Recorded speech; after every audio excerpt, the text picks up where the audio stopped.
Guys, we need to talk about these lands.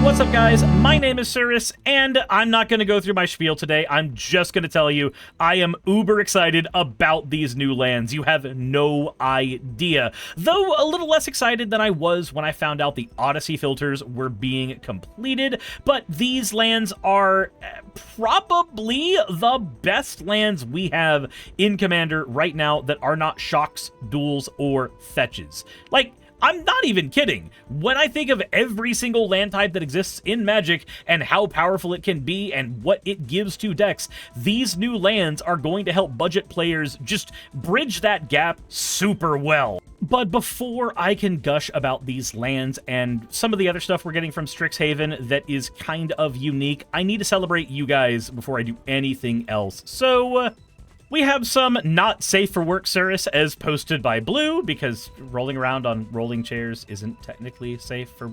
I figured I need that joke explained for the audio-only listeners before somebody's like, oh my god, porn. Then there's this piece from Shimaru that they said is a bit of a work in progress, and for a work in progress, that is already looking pretty good, not gonna lie. And then from Ariel Rose, there's actually an animation, which is called Summoning Satan with a slime Suris. Time to summon the devil, Suris. Do a little dance to summon the devil.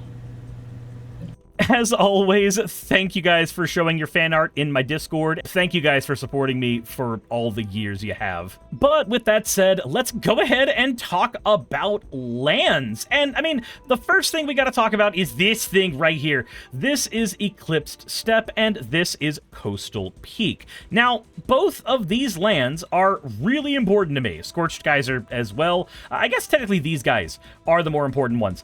And it's the fact that in enemy colors now, we actually have plenty of ways to have searchable lands. Eclipsed Steppe is a Tango land, and Scorched Geyser is as well.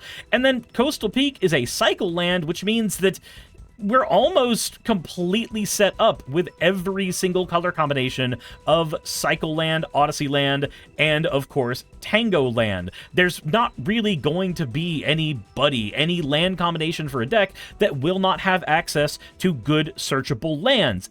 But after giving us the Tango lands, which are currently going for an inflated price, and then, of course, these Cycle lands, which will need to be printed into Oblivion before their prices will drop down, Wizards of the Coast is also giving us new lands strictly for Commander, and I think these lands are even better than the Battle Bond lands that we had before. These are Turbulent Steppe, Moor, Springs, Wilderness, and Fen, respectively, but I'm going to go ahead and focus on Turbulent Wilderness because I think it's the prettiest of all of them, and I really want to be able to get it in foil, because if they make the foil so that just the water is foiled, like the Kaladesh lands, I do not know what I'm going to do. I'm going to be incredibly happy, though. But I wanted to note that this marks a bit of a change for Wizards of the Coast. For the longest time, they'd been avoiding putting good lands in precons, but for the last few years, I think ever since Universes Beyond, they've really upped the game in terms of the lands we have access to in precons, and now they're using precons to create entirely new land cycles that are better than anything else we've had before. Now, Turbulent Steppe and all these other ones are technically not the best lands in Commander. Those are still going to be the original duels, but I mean, look at this thing. Comes into play tapped unless your opponents have 8 or more lands. That's turn 3. This is basically just a slow land that is searchable.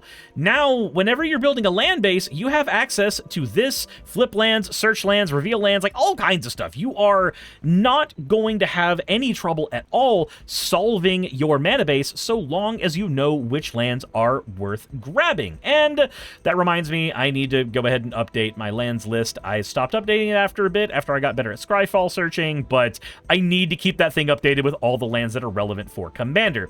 That said, looking at Turbulent Wilderness, why am I excited about this? If you're a newer player, this might not mean anything, but because the thing is searchable from your deck because it says Forest Island, this means I can not only get it out of my deck by using a Binding the Old Gods, one of my favorite ways to remove things just straight off of the board, but I can also search any of these with an Angel of the Ruins, another card that I happen to throw in most of my decks. Because not only is it really decent, efficient removal, because it's exile removal, which is way more underrated than you might think, it's a very easily blinkable, revivable dude that can put itself in the graveyard with plane cycling, and now I can use that plane cycling to yank out a Turbulent more as soon as it becomes viable for budget decks. And make no mistake, it's going to be printed into the ground in precons, so it will become a cheap land.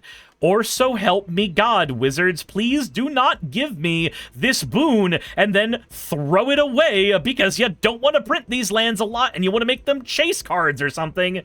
Please don't do that. Please, I am begging you, these things rock. I can cast a Nature's Lore in a Simic Landfall deck and grab a Shockland or a Turbulent Wilderness, but in one of my budget decks, I'll be able to cast a Farseek, which is a much harder card to find uses for when all of the lands with 2 typing feel like they are not that great at a budget. I'll be able to use this thing in order to grab Turbulent Wilderness, Turbulent Fen, basically all of them, no matter what kind of deck type I am building, whether it's Jeskai or whether it's 2-color, doesn't matter. I will be able to yank out one of these lands if I have a card that can grab them. If I'm playing Jeskai, then like I'm gonna have to use Core Cartographer, but I'm okay with that, especially because Crozen Verge exists, so if I'm playing Abzan or Selesnya or anything like that, I could use Crozen Verge to yank out 2 of these lands, and I already adored using this as a ramp piece because getting out dual-typed lands with K-Verge is really, really fun, and a lot of times people don't even realize you can do that, which is weird. I feel like everybody who's read the card should know that it can yank out non-basic lands. But the fact that I'll be able to crack a K-Verge to get perfect mana is really, really nice. We already could do this with the cycle of Tango lands, but being able to do this with cards like Turbulent Fen and Wilderness as well is just icing on the cake. This means that we have lands that are as good as the Shock lands in most scenarios, except for turns 1 through 3, which I'm going to be honest, those turns are just the setup turns in Commander anyway, usually, if you're playing at brackets 2 and 3, so I don't think that's even a bad thing, especially if you're only running a couple of these. Most of the turns that you play in Commander are going to be after there's a combined 8 lands on your opponent's boards. Unless it goes down to a 1v1 because you Voltron the other 2 players out and you casted a Planetary Annihilation or something, but like, if you do that, that's your fault.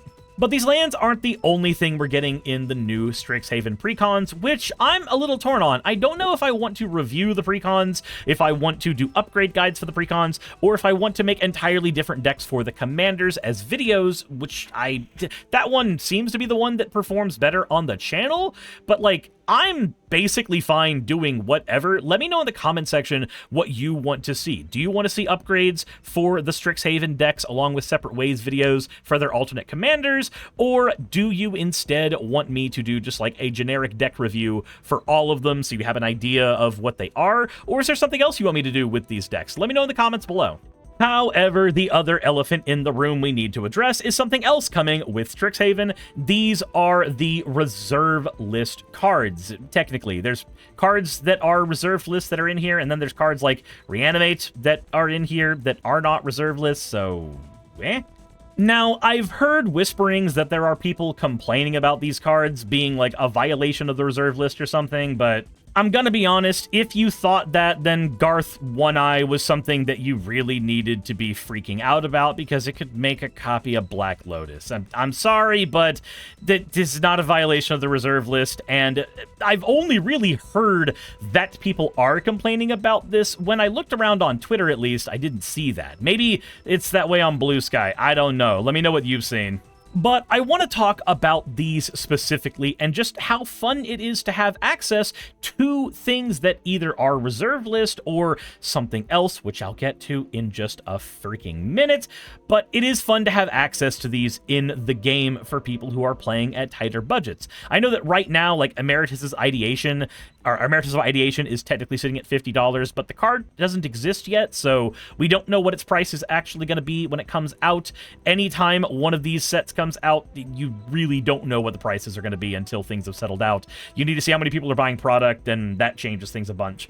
But the things that the ones that I want to take a look at, the ones that I really like, are this one, because like just paying 1 mana to make a player draw 3 cards is a fantastic ability, and it's not very hard to get the 3 cards in your grave for like Reanimator decks to get that online. That basically turns this into a superpowered dig through time, and I'm gonna be honest, that's a-okay with me. Then we have Stesian Sanguinus, which is coming in the Dina deck, and this has access to a repeatable Exsanguinate, and you know, I already think this is fantastic, but this is no stronger. In fact, I would argue that it's technically weaker than Flickering Gary on any other day of the week. Having Grey Merchant of Asphodel bounce a bunch of times and steal everybody's life is already a win con people are used to, so like, I don't think the Sanguinist is going to be breaking anybody's backs over, especially because we've got to spend a bunch of mana into that X. Unless, of course, you are playing Yavimaya Blood Sage, or Bloom Sage. At that point, I don't think it's gonna be very hard to trigger that at all. The Bloom Sage, for some fucking reason, gives you access to Channel, an ability that is banned in Magic the Gathering's Commander format, and for good reason. I already think that having access to Channel is bad, but like in the exact same set, printing a card that just exists on the other side of the Witherbloom spectrum, that just has access to Exsanguinate, the thing that this is meant to go with more than anything, I don't know how this is going to go. So, Yavimaya Bloomsage says that at the beginning of your end step, put a 1/1 counter on a creature. Then, if that creature has power 7 or greater, this creature becomes prepared. Now, there's plenty of ways to make this ability really, really powerful, and most of them in green are going to involve getting some big stompy dumb dude out, and then just going hog wild with this. Having access to a channel every turn is completely bonkers.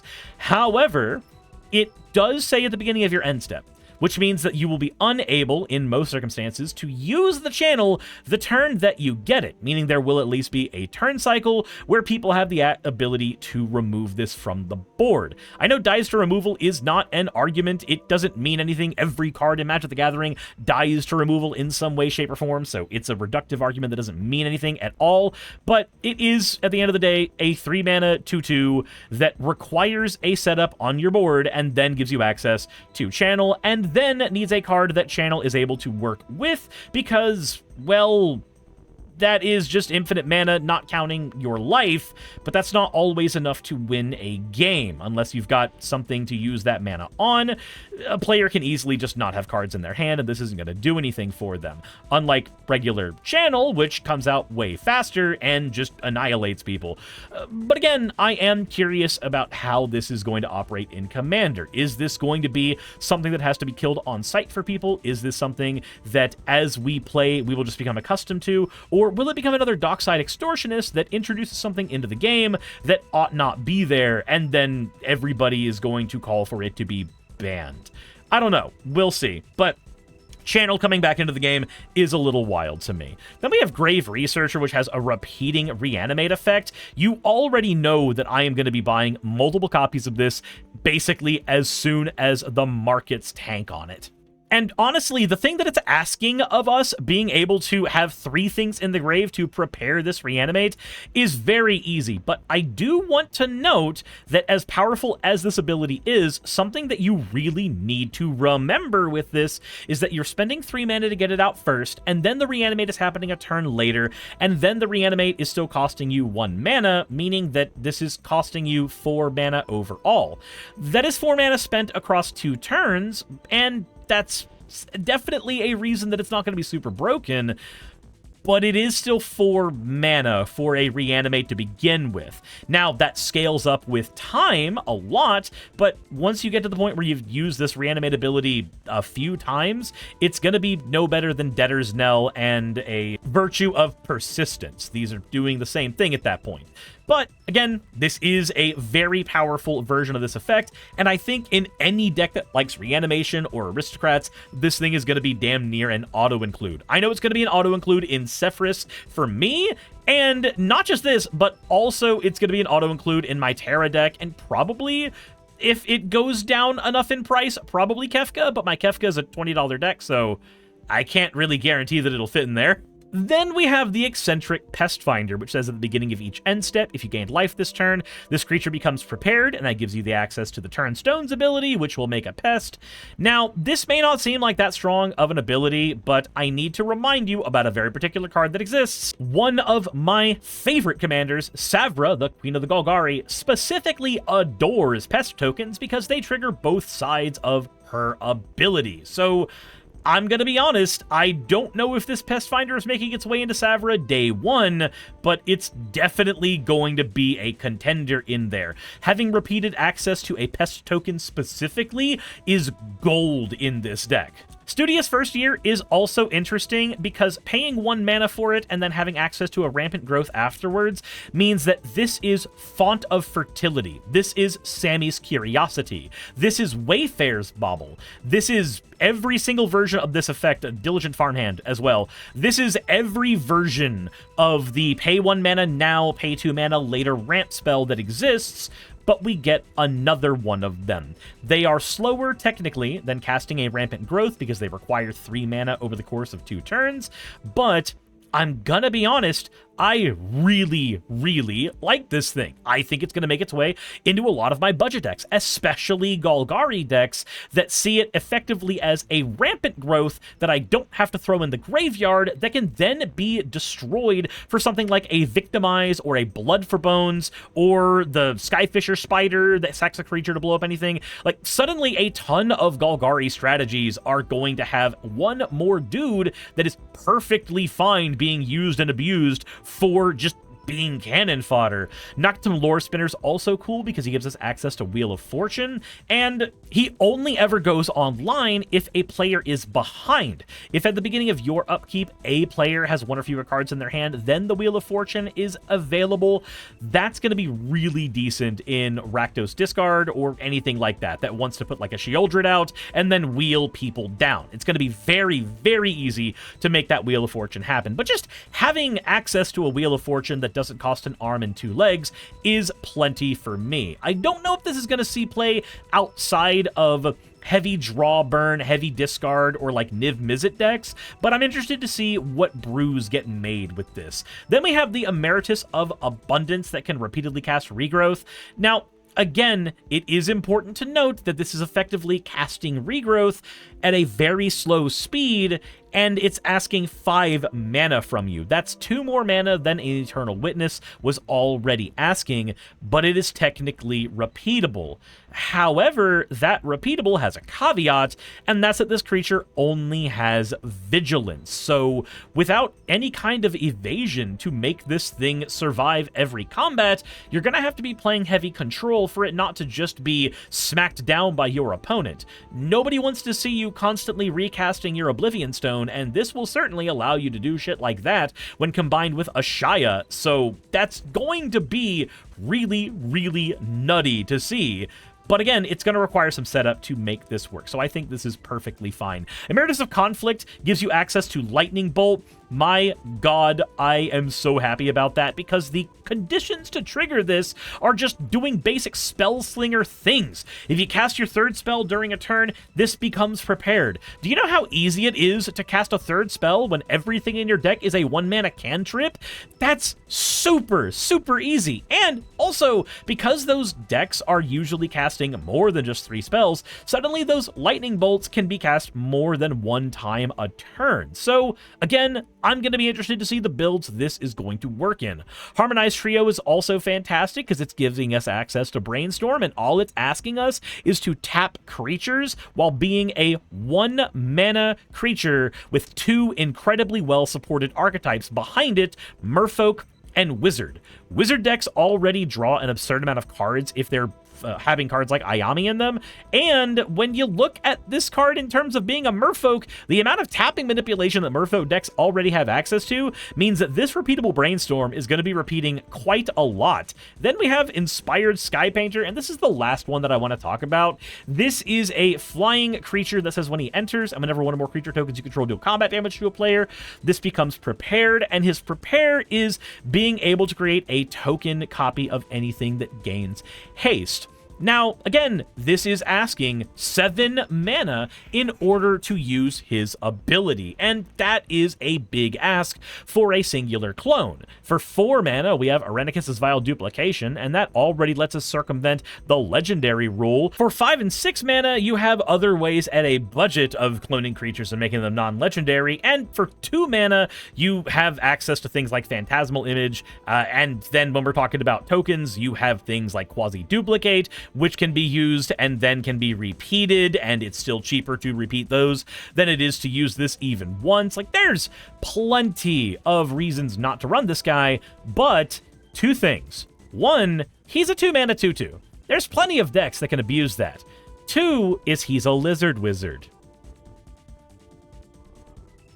That's it. And that is why I love him. But that's all I wanted to talk about in terms of the new cards we're getting from Strixhaven, at least for right now. I'm going to be doing another dive into everything in here, not only when I look at the commander decks. Again, let me know in the comment section below what you want me to do with those, but when I do my $1 or less budget buys section that I always do every single time a new set comes out, except for Mutant Ninja Turtles. I didn't do one for that one. If I'm not enthusiastic about something, I'm not doing it. That's just the end of the story there. But outside of Mutant Ninja Turtles, every time a new set comes out, I do want to do a budget buy list. And like I said, I'll cover more of the mechanics in this set when I get to that. But I do want to know, what cards are you most excited for here? Because for me, it's these guys. The Elder Dragons are kind of a close second, but I don't want to talk about them just yet. That's probably going to be its own video because, my god, there is a lot to go over when it comes to those guys. But that said, thank you very much for watching. If you want to support the channel and what I do, then please consider becoming a patron, or maybe going over to Manipool and picking up whatever cards you want to pick up, maybe new stuff from Strixhaven. If you use my code and it's your first time on Manipool, you'll get $5 off your first purchase. And if it's not your first time, it still supports the channel, so I definitely would not be upset about that. And I do have one more shameless plug to end things with. We do have 2 channel playmats that you can choose from. One from Pernia showing all the different Suruses that y'all made in fan art, and one from Will Shaw Art that is a piece of fan art that they made for use on playmats. Whichever one you end up picking up, it supports the channel and what I do, so thank you very, very, very much. With that all said, I'll see you in the next one.